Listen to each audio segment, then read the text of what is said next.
दिलों पर राज करता है किरदार हमारा, ये नाम किसी सहारे का मोहताज नहीं। તો દર્શક મિત્રો, વિડીયોની અંદર તમારું સ્વાગત છે। ચૈતર વસાવાને લઈને સૌથી મોટા સમાચાર આવી રહ્યા છે ગુજરાતની કોર્ટની અંદરથી। જી હા મિત્રો, ગઈકાલે હતી 28 ઓગસ્ટ અને 28 ઓગસ્ટના રોજ ચૈતર વસાવાના જામીન મંજૂર કરવાના હતા કોર્ટની અંદર, પરંતુ મિત્રો હવે ચૈતર વસાવા જેલની અંદરથી બિલકુલ નહીં છૂટી શકે અને મિત્રો ચૈતર વસાવા માટે સૌથી મોટો ખુલાસો પણ કરી લીધો છે। તો ચલો જાણી લઈએ કે ચૈતર વસાવા હવે પાછા ક્યારે જેલની અંદરથી છૂટી શકે છે અને ચૈતર વસાવા માટે નવા સમાચાર શું છે। તો તે પહેલાં અમારી ચેનલ સાથે હજુ સુધી ના જોડાયા હોય તો ચેનલ સાથે જોડાવા વિનંતી।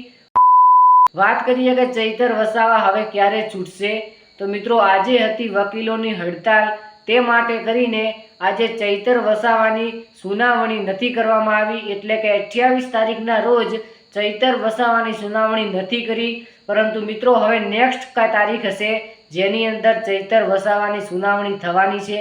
અને જેવી રીતે ચૈતર વસાવાની સુનાવણી થશે એટલે મિત્રો ચૈતર વસાવાને જે જેલમાં છે તે જેલની અંદરથી બહાર કાઢવામાં આવશે અને કોર્ટની અંદર લાવવામાં આવશે અને કોર્ટની અંદર લાવ્યા બાદ ચૈતર વસાવાને અને જે તેમના જામીન છે તેઓ બંનેને ભેગા કરી અને મિત્રો ભાજપ સરકાર જો આ ચૈતર વસાવાના જામીન મંજૂર કરશે તો ચૈતર વસાવાને તે પછી 2 થી 3 કલાકની અંદર છોડવામાં આવશે અને મિત્રો જો જામીન મંજૂર નહીં થાય તો ચૈતર વસાવાને હજુ પણ જેલની અંદર રહેવું પડે છે।